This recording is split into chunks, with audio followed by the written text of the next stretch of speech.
Hello दोस्तों, welcome to my YouTube channel Future Rankers. अगर आप आईटीआई कर रहे हैं और आपका सेशन है 2025 टू 2027, तो यह वीडियो आपके लिए बहुत ही ज़्यादा इंपॉर्टेंट होने वाला है, क्योंकि आपको पता होगा कि फर्स्ट ईयर का एग्जाम होने वाला है जो कि 9 जुलाई से स्टार्ट हो जाएगा।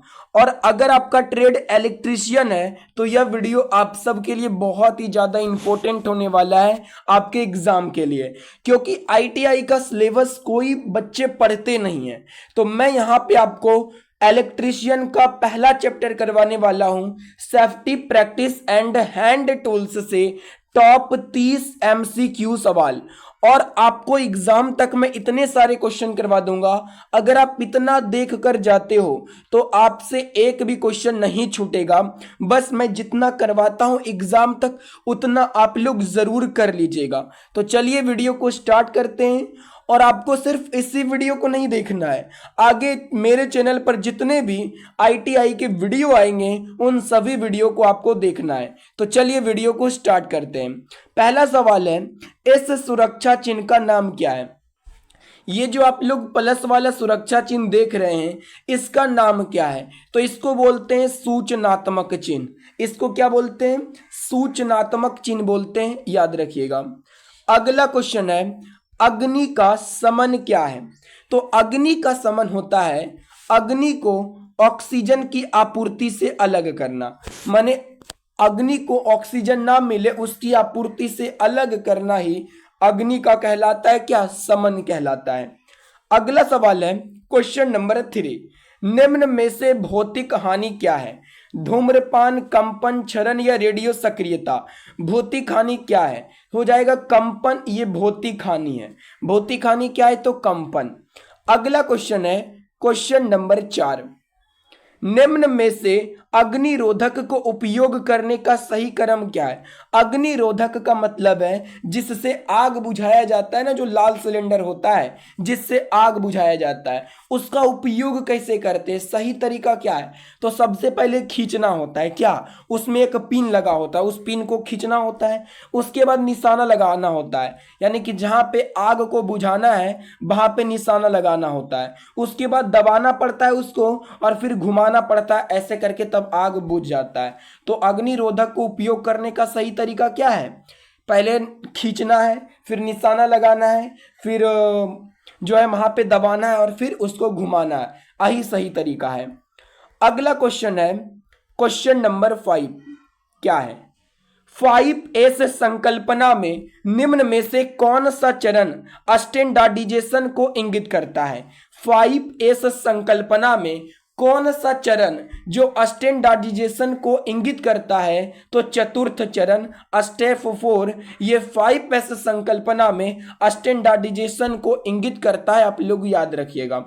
अगला सवाल है क्वेश्चन नंबर 6, कौन से प्लायर का उपयोग तार के हुक और लूप बनाने में होता है? तो तार का हुक और लूप बनाने में किसका प्रयोग किया जाता है? तो राउंड नोज प्लायर का प्रयोग किया जाता है, याद रखिएगा। तार का हुक और लूप बनाने में राउंड नोज प्लायर का प्रयोग किया जाता है, अच्छे से याद रखिएगा। अगला क्वेश्चन है क्वेश्चन नंबर 7, पिंसर का क्या उपयोग है? तो जो पिंसर है ना, इसका उपयोग करते हैं लकड़ी में से पिन तथा कीले निकालना। पिंसर का उपयोग क्या है? कि लकड़ी में से पिन तथा कीले निकालने में पिंसर का उपयोग किया जाता है, अच्छे से याद रखिएगा कि पिंसर का उपयोग लकड़ी से कील और पीने निकालने में किया जाता है। अगला सवाल है क्वेश्चन नंबर 8, क्या है? इस सड़क सुरक्षा चिन्ह का नाम क्या है? ये वाला आप लोग देखते होंगे, ये वाला सुरक्षा चिन्ह, इसका नाम क्या है? तो इसको बोलते हैं आवश्यक चिन्ह। इसको क्या बोलते हैं? आवश्यक चिन्ह बोलते हैं, याद रखिएगा। सूचनात्मक चिन्ह ये ऐसे करके प्लस वाला होता है जिसको सूचनात्मक चिन्ह, और इसको बोलते हैं आवश्यक चिन्ह बोला जाता है। अगला क्वेश्चन है क्वेश्चन नंबर 9, मूल श्रेणी में सचेतक चिन्ह के पश्च भाग का रंग क्या है?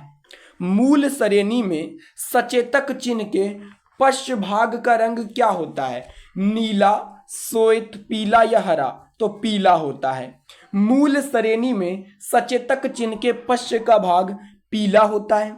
अगला क्वेश्चन है 10 नंबर सवाल, विद्युत उपकरण में लगी अग्नि हेतु कौन सा अग्निशामक प्रयोग किया जाता है। अगर विद्युत उपकरण में आग लग जाए तो किस अग्निशामक का प्रयोग करेंगे। विद्युत उपकरण माने बिजली वाली वस्तु में अगर कोई आग लग जाए तो किस उपकरण का प्रयोग किया जाता है। हेलोन प्रकार का, झाग प्रकार का, गैस कारतूस प्रकार या संग्रहित दबाव प्रकार। तो विद्युत उपकरण में लगी अग्नि हेतु हेलोन प्रकार के अग्निशामक का प्रयोग किया जाता है। किसका प्रयोग किया जाता है, तो हेलोन प्रकार के अग्निशामक का प्रयोग किया जाता है विद्युत उपकरण में लगा हुआ आग को बुझाने के लिए। क्वेश्चन नंबर 11 है, अवशिष्ट निपटान विधि कौन सी है जो गर्मी पैदा करती है। अवशिष्ट निपटान विधि कौन सी है जो गर्मी पैदा करती है। पुनर्चक्रण, खाद डालना, भस्मीकरण या अपशिष्ट संघनन। तो जो निपटान जो गर्मी पैदा करती है वो है भस्मीकरण। तो अपशिष्ट निपटान विधि भस्मीकरण है जो कि क्या करती है, तो गर्मी पैदा करती है। अगला क्वेश्चन है, धुएं से सुरक्षा के लिए किस व्यक्तिगत सुरक्षा उपकरण पीपीई का उपयोग किया जाता है। धुआं से बचने के लिए किसका प्रयोग किया जाता है, नाक में मास्क लगाया जाता है जिसको बोलते हैं नाक कवच। नाक में लगाया जाता है ना, अगर धुआं से बचना है तो नाक में लगाया जाएगा, तो उसको नाक कवच ना बोलेंगे कि और कुछ बोलेंगे, नाक कवच बोलेंगे उसको। अगला पॉइंट है, अगला क्वेश्चन है, BIS का पूर्ण रूप क्या है। तो BIS का पूर्ण रूप होता है ब्यूरो ऑफ इंडियन स्टैंडर्ड। क्या होता है, ब्यूरो ऑफ इंडियन स्टैंडर्ड, ये होता है BIS का पूर्ण रूप, माने फुल फॉर्म होता है, याद रखिएगा, ऑप्शन बी हो जाएगा। अगला क्वेश्चन है क्वेश्चन नंबर 14, भारी भार उठाने और स्थानांतरित करने के लिए किस पद्धति का उपयोग किया जाता है। भारी भार को उठाने और स्थानांतरित करने के लिए किस पद्धति का प्रयोग किया जाता है, आपको ये बताना है। तो इसका राइट आंसर हो जाएगा क्या,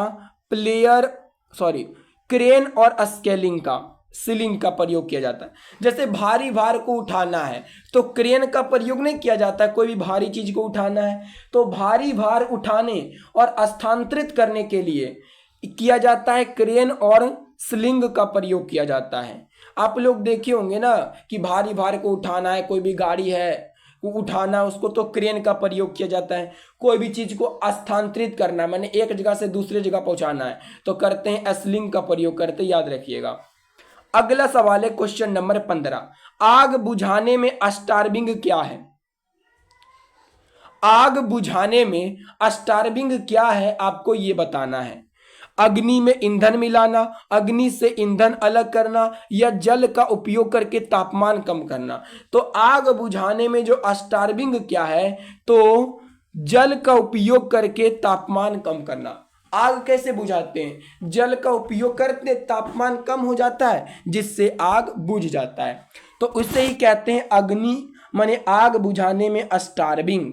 तो आग बुझाने में स्टार्बिंग क्या है कि जल का उपयोग करके तापमान को कम करना, यही आग बुझाने में स्टार्बिंग है।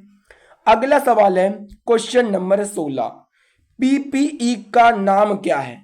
पीपीई का नाम क्या है जरा ये बताइएगा। पीपीई तो इसका नाम है हाथ स्क्रीन। ये वाला जो देख रहे हैं, ये वाला चित्र, इसको बोलते हैं हाथ स्क्रीन। इस पर हाथ धरा जाता है और चेक होता है। तो पीपीई का नाम क्या है, तो हाथ स्क्रीन है। अगला सवाल है, अपशिष्ट निपटान विधि कौन सी है जो बहुत सारी ऊर्जा बचाती है। जमीन में भरना, पुनर्चक्रण, भस्मीकरण या खाद डालना। अपशिष्ट निपटान विधि कौन सी है जो बहुत सारी ऊर्जा बचाती है, तो वो है पुनर्चक्रण। पुनर्चक्रण विधि ये जो है बहुत सारी क्या बचाती है, ऊर्जा बचाती है। यही है अपशिष्ट निपटान विधि जो बहुत सारी ऊर्जा बचाती है। कौन है, तो पुनर्चक्रण है, याद रखिएगा। अगला क्वेश्चन है 18 नंबर सवाल, किस प्रकार की कृत्रिम शोषण विधि का प्रयोग उस पीड़ित के लिए करते हैं जिसकी छाती और पेट में चोट हो। किस प्रकार के पीड़ित व्यक्ति के लिए करते हैं जिसकी जो है क्या हो, तो जिसकी छाती और पेट में चोट लगी हो, तो उसके लिए ना किसका प्रयोग करते हैं, तो नेल्सन की भुजा ऊपर पीछे दबाव विधि, आई का प्रयोग करते हैं। तो 18 का राइट आंसर क्या हो जाएगा, तो डी हो जाएगा। 18 का राइट आंसर हो जाएगा डी।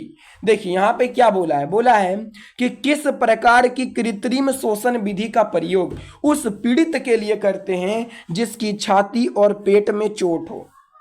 तो किस विधि का प्रयोग करते हैं, तो नेल्सन की भुजा ऊपर पीछे दबाव विधि, इसी का प्रयोग करते हैं जिसकी छाती और पेट में चोट लगी हो। तो 18 का राइट आंसर हो जाएगा डी हो जाएगा। अगला क्वेश्चन है क्वेश्चन नंबर 19। किस प्रकार के व्यावसायिक स्वास्थ्य खतरे के कारण संक्रमण हो सकता है, किस प्रकार के व्यावसायिक स्वास्थ्य खतरे के कारण संक्रमण हो सकता है, विद्युतीय नुकसान, जैविक नुकसान, शारीरिक खतरा या मानसिक नुकसान। तो किस प्रकार का, तो जैविक नुकसान, जैविक नुकसान से व्यावसायिक स्वास्थ्य खतरे के कारण संक्रमण हो सकता है। तो किस प्रकार के व्यावसायिक स्वास्थ्य खतरे के कारण संक्रमण हो सकता है, तो जैविक नुकसान से हो सकता है। किससे, जैविक नुकसान से। राइट आंसर हो जाएगा बी हो जाएगा। अगला क्वेश्चन है क्वेश्चन नंबर 20। देखिए 20वां नंबर सवाल क्या है, इस औजार का क्या उपयोग है।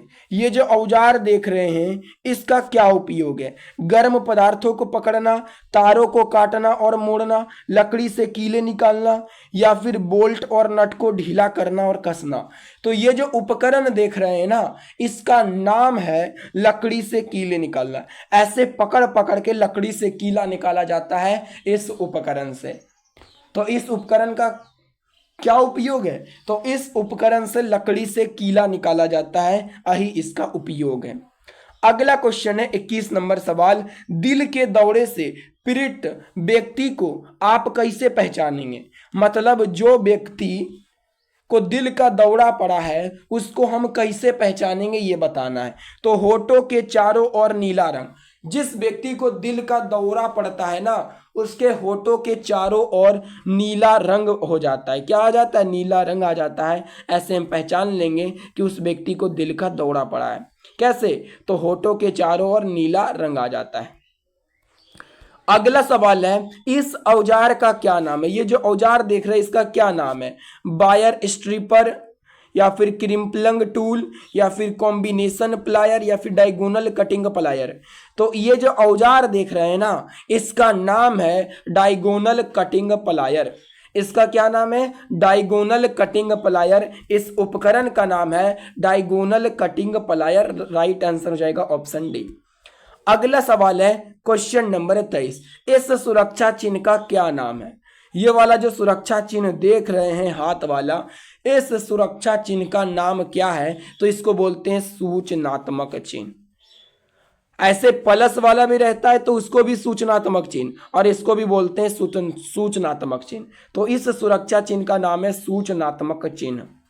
अगला सवाल है, पीड़ित के रक्त के बहाव को रोकने के लिए क्या प्राथमिक चिकित्सा उपलब्ध कराई जाती है। अगर कोई व्यक्ति है, अगर उसका रक्त बह रहा है यानी कि ब्लड बह रहा है, तो उसको रोकने के लिए प्राथमिक उपचार क्या करना चाहिए। चोट लगे हुए भाग को ऊपर रखना, मलहम लगाना, या चोट लगे हुए भाग को ड्रेसिंग करना, या चोट लगे हुए भाग पर दबाव डालना।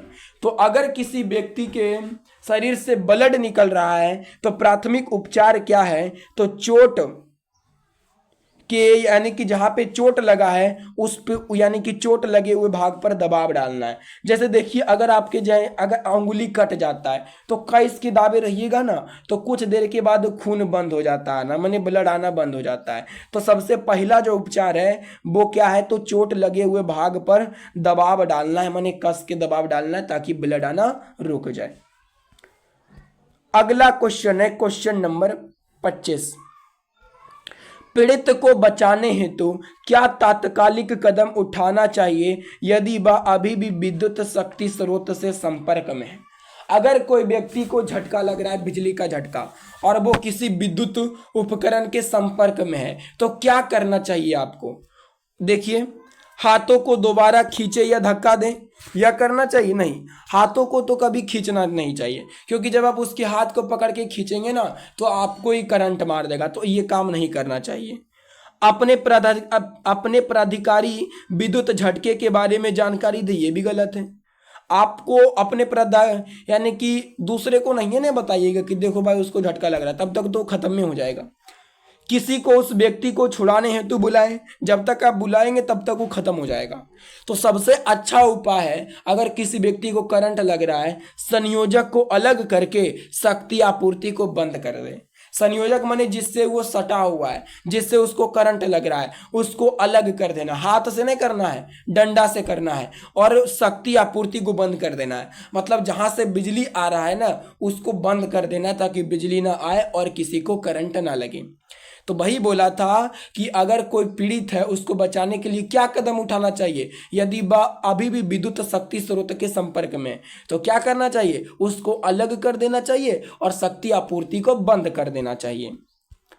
आगे देखिए क्या है, क्वेश्चन नंबर 26 है, इस सचेतक चिन्ह का क्या नाम है। ये जो चिन्ह देख रहे हैं इसका क्या नाम है, तो इसको बोलते हैं पैदल क्रॉसिंग।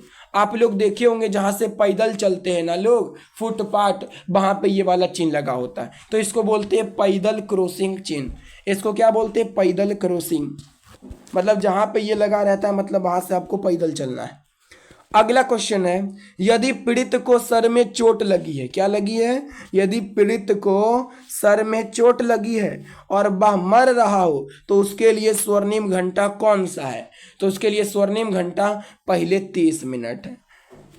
यदि किसी पीड़ित को सर में चोट लगी है और वह मर रहा हो तो उसके लिए स्वर्णिम घंटा कौन सा है, पहला 30 मिनट है। अगला सवाल है क्वेश्चन नंबर 28, पीड़ित की कौन सी स्थिति को कोमा कहा जाता है। कोमा में व्यक्ति जब रहता है तो किस स्थिति को कहा जाता है, कोमा में नहीं चला जाता है। बेहोश रहना पर बुलाने पर उत्तर ना देना, ये नहीं है। कोमा में बेहोश नहीं रहता है। कोमा में क्या होता है कि पूरी तरह संवेदनहीन होकर लेटे रहना एवं बुलाने पर उत्तर ना देना। उसमें बेहोश नहीं रहता, उसमें आँख आपका खुला रहता है, लेकिन पूरा तरह से संवेदनहीन रहता है, होकर लेटे रहता है। अगर आप उसको आवाज़ भी दीजिएगा ना तो वो कुछ उत्तर नहीं देगा। वो आपके आवाज़ को थोड़ा थोड़ा सुनता भी है कोमा में जो रहता है, लेकिन वो उत्तर नहीं दे पाता है, संवेदनहीन रहता है, उसको कुछ पता नहीं रहता है। उसी को कहते हैं कोमा की स्थिति। समझ गए ना। तो ये था टॉप 28 प्रश्न, ये पहला चैप्टर से। इसी तरीके से हम अगला चैप्टर के भी क्वेश्चन करेंगे, तो आप लोग जरूर इस सीरीज को फॉलो कीजिएगा एग्जाम तक, बस आपका इसी से कल्याण हो जाएगा। तो चलिए मिलते हैं अगले वीडियो में, और आप लोग ना वीडियो को लाइक भी कर दीजिएगा। धन्यवाद।